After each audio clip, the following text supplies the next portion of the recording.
A saga do Demolidor, você pediu, implorou e ela chegou agora aqui no Gibizinho.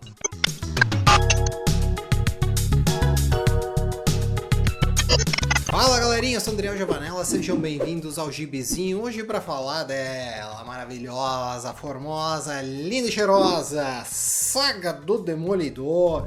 Sim, essa fase da Inocente que muita gente chorava, implorava, pedia e queria que a Panini trouxesse, tá chegando aí, então nós vamos falar sobre ela, sobre os 3 primeiros volumes da saga do Demolidor. Agora, começando com a sinopse. Uma das fases mais amadas do demônio da cozinha do inferno retorna às mãos dos leitores brasileiros nessa nova coleção de encadernados. Todas as histórias da roteirista Inocente, sempre ao lado de grandes artistas como John Romita Jr., Barry Windsor Smith, Sal Buscema, Todd McFarlane. Agora com tratamento especial. Acompanhem o Demolidor em aventuras repletas de tensão e violência, na melhor tradição do que o gênio Frank Miller trouxe ao personagem. Então a saga do Demolidor traz a fase da Inocente em 9 encadernados, tá? São as edições de Daredevil 236 de novembro de 86, inclusive aqui já tem um erro da Panini, né, na edição, que diz que é de 81, né, na verdade de 86, até a edição 291 de abril de 91. Então é a finaleira dos anos 80, comecinho dos anos 90 no Demolidor. Tudo escrito pela Inocente e com arte, a maior parte é desenhada pelo Romitinha, né, pelo John Romita Jr., tem uma parte também que é pelo Lee Weeks, que é um artista bem conhecido, né, também. E tem outros tantos aí que fazem uma edição ou outra aí. Enfim, vamos falar um pouquinho sobre tudo isso agora. Vou falar um pouquinho sobre o que temos aqui nessas edições, tá? Começando pelo primeiro encadernado, tá? Nós temos, ao menos o começo da saga do Demolidor, ela é composta de historinhas que não tem tanta ligação uma com a outra, tá? Mas então vamos lá. Primeira historinha do primeiro encadernado mostra o Demolidor e a Viúva Negra lidando com um outro soldado do projeto que resultou o Bazooka. O Bazooka que é aquele vilão que apareceu anteriormente aí na queda de Murdoch. Lembrando que a fase da Inocente é logo na sequência a queda de Murdoch. Aqui o Matt está vivendo com a Karen Page e ele não é advogado porque teve sua licença cassada, tudo mais, tudo aquilo que o Fisk fez na queda de Murdoch. A segunda HQ mostra o Demolidor lutando contra o Dentes de Sabre logo após um massacre de mutantes. Isso que também é bem importante pontuar, que dentro da saga do Demolidor tem várias histórias que se passam em paralelo a outras sagas, como o massacre de mutantes e a queda de mutantes, ao menos aqui nesses primeiros encadernados, tá? Mais adiante também vai ter o Atos de Vingança, que o Demolidor passa por aquela grande saga aí. Então na sequência nós temos uma história em 2 edições que o Demolidor luta contra o Podridão, que é um vilão que quer fazer a limpeza na cidade, então ele só quer deixar as pessoas boas, enfim, ele quer fazer uma limpeza genética aí na cidade, e para isso ele vai envenenar a água da cidade, enfim, ele vai fazer algumas coisinhas aí, o Demolidor vai lutar contra ele. Depois nós temos uma edição natalina, que o Demolidor luta contra o Gaiato, que é um malabarista, aí, enfim, um acrobata, tá bem doido, e esse Gaiato acaba morrendo e parece que foi o Demolidor que fez isso. Então algumas pessoas começam a questionar o Demolidor. Inclusive a própria Karen Page, porque ele se torna violento, né? O Demolidor está se tornando muito violento para os níveis aceitáveis da Karen, vamos dizer assim, tá? Depois surge o assassino do Caviar, que é um homem indignado com os ricaços, então ele decide fazer uma série de assassinatos pedindo salários melhores para os trabalhadores. Isso aqui é o primeiro encadernado, então assim, já dá pra ver aqui, principalmente nesse aqui do Assassino do Caviar e no Podridão, principalmente também, são 2 pontos bem específicos que a gente consegue notar que é um fator importante na saga da Inocente. Tem muita questão social, tá?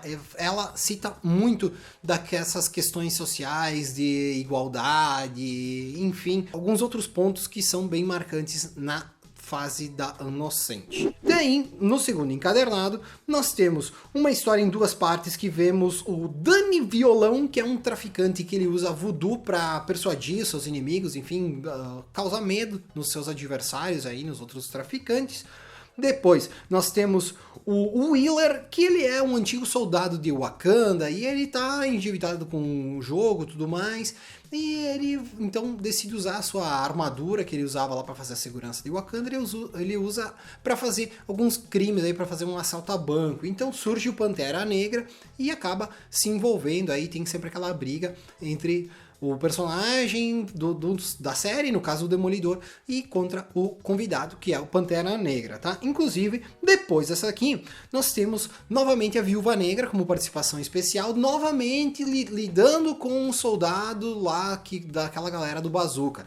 A Natasha tem uma ligação bem forte com esse pessoal, né? Ela trabalhou como espiã junto com eles aí, então ela se acha no dever de lidar com isso. E agora nessa questão aqui, nessa história aqui, principalmente, ela tem que assumir assim um risco, ela tem que enfrentar o trauma, né? Então, novamente, questões sociais, questões de cunho mais humanas, novamente sendo abordadas aqui.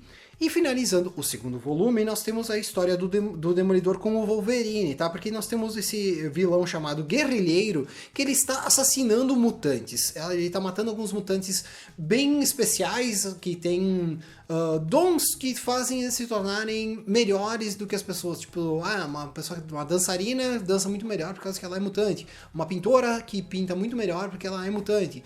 E daí esse cara tá matando e o Wolverine vai lá para tentar matar esse cara e o Demolidor se envolve para evitar o assassinato aí do Wolverine para cima do Guerrilheiro. E ali terminamos o segundo encadernado. Indo pro terceiro encadernado agora é quando que entra o John Romita Jr. na arte, tá?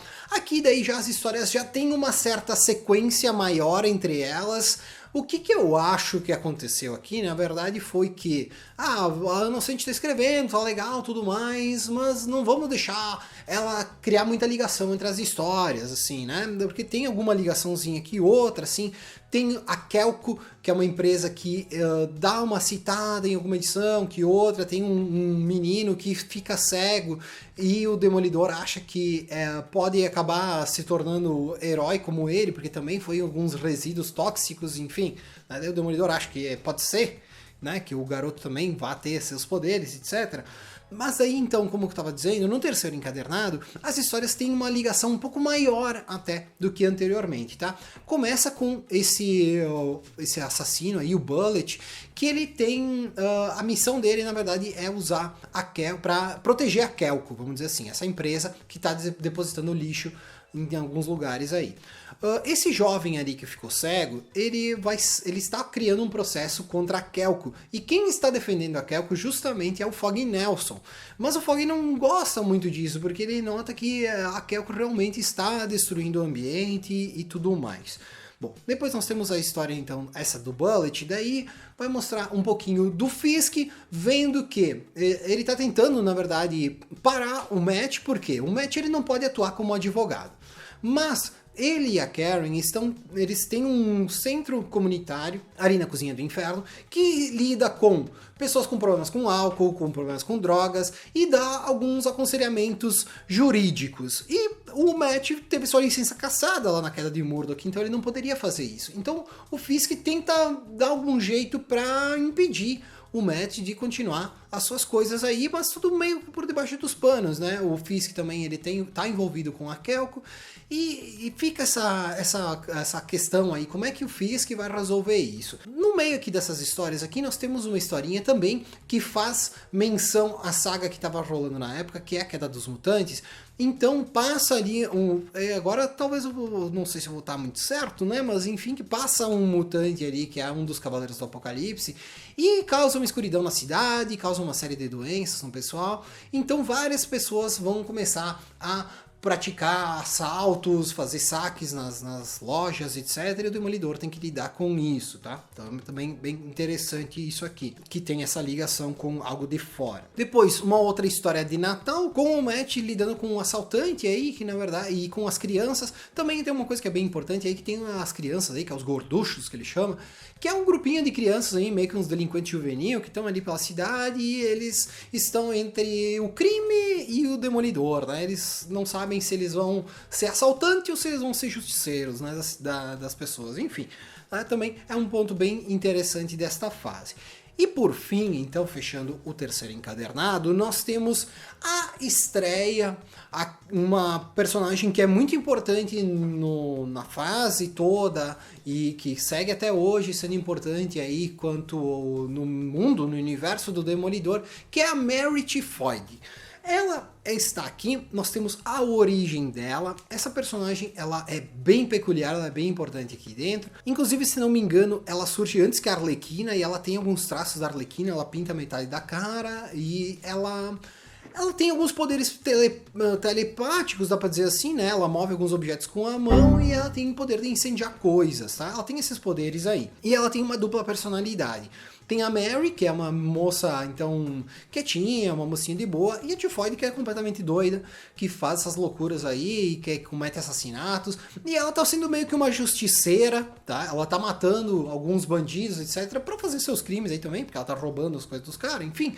E o Demolidor, ele acaba encontrando ela justamente porque o Fisk procura a Mary Tifoid e diz, não, eu vou te pagar $1 milhão pra te persuadir o Matt Murdock. Você tem que ficar com o Matt Murdock e indicar ali, enfim, criar uma certa importância com o Demolidor também. Então ela tem que fazer o Matt se apaixonar por ela e não só o Matt, o Demolidor.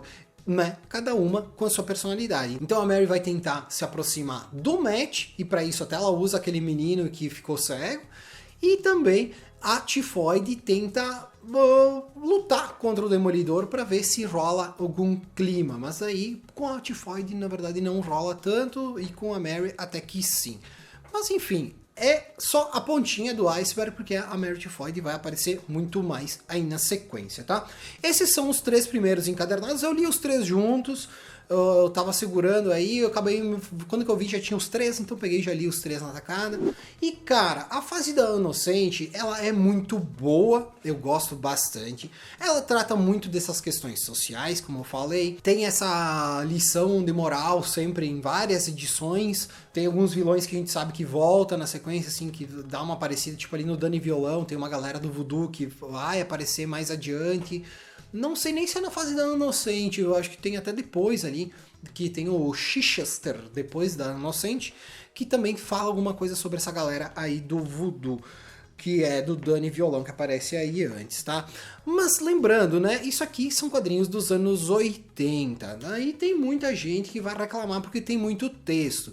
Bom, a Inocente, ela dá essa carga filosófica pro quadrinho e ela aborda essa parte mais social com muito texto, muita explicação, e sempre lembrando que nessa época também era bem importante para os editores da época que em toda edição se apresentasse o personagem principal. Então quase toda edição tem ali explicando, o Demolidor é o Matt Murdock que um dia foi afetado com um isótopo radioativo e daí ficou cego e ganhou poderes e etc. Sabe? Então vai ter alguma coisinha um pouquinho mais verborrágica do que com os quadrinhos atuais, porque é uma questão muito peculiar à sua época, né? Tem muito texto mesmo, tem algumas edições que são mais maçantes, talvez, né? Mais pesadas para ler, e outras mais dinâmicas, mais rápidas. A arte, tá? Os primeiros 2 encadernados, nós temos a arte de grandes autores como Barry Windsor Smith, o Sal Buscema, Louis Williams, o Todd McFarlane, Kate Pollard, Chuck Patton, até o Kit Giffen, que vocês conhecem aí de trabalhar lá na DC, ele desenhou uma edição aqui, e o Rick Leonardi. Esse pessoal aqui, vocês sabem, vocês conhecem, né? Principalmente o Barry Windsor Smith, o Sal Buscema e o Todd McFarlane. Os 3 são grandes desenhistas aí, mas desenharam alguma edição que outra aí no meio, né? Porque era para encaixar ali, não era um autor regular no quadrinho. Até o Rick Leonardi acho que é o que faz mais regular aí, até o momento que entra então no terceiro volume aqui da saga, que entra o Romita. O Romita aqui, e em praticamente todas essas edições aqui na fase da Inocente, quem fazia a arte final é o Al Williamson. Então vai permanecer esse traço do desenhista aí, porque ele praticamente faz a arte final de quase tudo. Então, até mesmo no Romitinha, ele dá assim o seu toque, né, na arte final.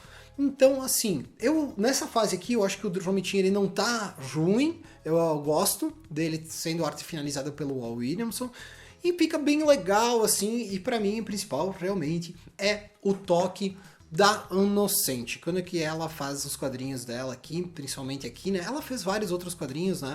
Vocês devem saber até mais do que eu, porque ela fez bastante coisa dos mutantes, principalmente, né? Fora do Demolidor. Mas aqui dentro do Demolidor, ela mandou muito bem. São 9 encadernados, como eu falei. Eu vou trazendo agora uma edição por mês dentro das leituras do mês. Tô tentando pegar logo quando que sai na banca, essas edições aqui. E dentro da cronologia do Demolidor, eu acho que é bem importante citar, né, que ela fica logo depois da queda de Murdoch, então vocês têm que ter uma noção daquilo que aconteceu na queda de Murdoch, e depois da fase da Inocente entra Chichester e depois vai indo lá para os outros autores. Que daí fica uma questão aí para vocês. Vocês acham que é válido fazer um guia de leitura do Demolidor? Por onde começar? Quais são as fases? O que vem na sequência do quê? Então escreve aí nos comentários. Principalmente se inscreve aqui no canal e já solicita aí se você quer mesmo um guia de leitura. E se você chegou até aqui, o meu muito obrigado e o meu forte abraço. E tchau!